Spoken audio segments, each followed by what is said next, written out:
اهلا بكم اعزائي المشاهدين. معانا مراجعة فيلم كلب بلدي. هي متأخرة شوية بس اهو بنعمل اللي علينا زي الطالب اللي بيجي في اخر الوقت بيجاوب والمراقب بيحاول يشد منه الورقة. فيلم كلب بلدي هو فيلم كوميدي متاخد من ستايل افلام السوبر هيرو في السينما الامريكية ولكن بستايل كوميدي، والفيلم نجح في ان هو يقدم المعادلة دي فعلا. الفيلم بتبتدي قصته ان في ام حرامية حامل في طفل فبتولده لكن بتضطر تخش السجن فبتسيبه في الشارع لكلبة بيرضع منها، ومن هنا بياخد قوته الخارقة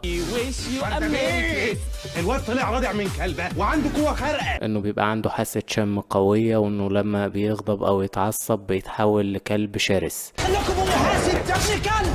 بعد كده البطل بيتورط في عملية إجرامية وبيخش قسم الشرطة، ولكن في أحد الضباط بيعرض عليه إن هو يشارك في عملية القبض على مجرم بيهرب مخدرات مقابل إنه يمسح ماضيه الإجرامي. عملت عليك التحريات لقيتك رادع من كلبه. وبالفعل بيشترك معاه في ان هو يقبض عليه، ولكن بعد ذلك بتتطور الاحداث ويكتشفوا ان المجرم ده مش هدفه المخدرات بس، ولكن هدفه السيطرة على الناس عن طريق المخدرات دي. فلازم تخف موضوع القتل ده شويه. انا الاسبوع اللي فات قتل 2 بس. وبالفعل في النهاية بينجحوا ان هم يقبضوا عليه في خلال سلسلة من الاحداث الكوميدية الممتعة جدا. نيجي بقى لتحليل الشخصيات. احمد فهمي اللي هو البطل روكي اللي كان رضع من الكلب واخد قواه الخارقة. طبعا هي شخصية جديدة اول مرة تتقدم وهو نجح ان هو يقدمها ببراعة. بعد كده في اخوه حمدي المرغني بيقدم برضه شخصية كوميدية وابدع في الفيلم ده. هو فعلا 4 منك يموتوا اسد؟ دوكا الرد انا نوع تاني.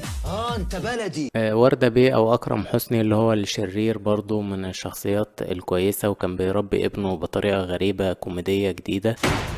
الواد اللي معاه ده في طبعا خط رومانسي بتقدمه ندى موسى ان هي بتحب احمد فهمي وقايمة بشخصية اسمها زبرجد. طبعا الشخصية دي كانت كويسة جدا. الكلبة دي بتاعتك؟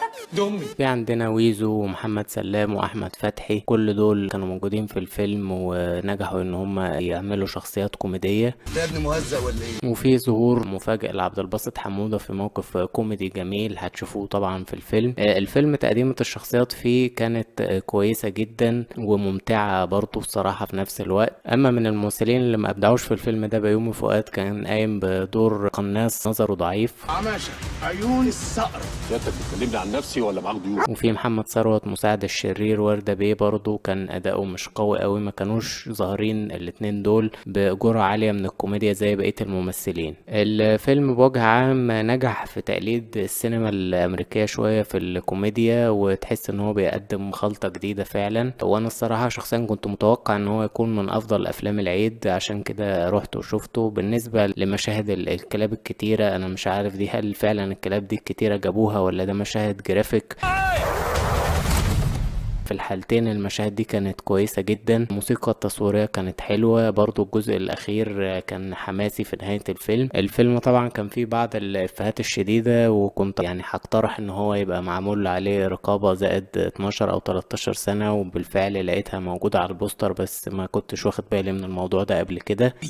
الفيلم من إخراج معتز التوني. كان فيه بعض برضو مشاهد الأكشن كانت متنفذة كويس. مشاهد تحول أحمد فهمي للكلب كانت برضو متنفذة كويس، ما كانش فيها اي مشاكل. الفيلم في رأيي ياخد تقييم عالي. ولو عجبكم الفيديو اتمنى ان انتوا تشتركوا في القناة لان هيكون عندنا فيديوهات تانية كتيرة جاية ان شاء الله. وبشكر كل الناس اللي متابعينا واشتركت في القناة.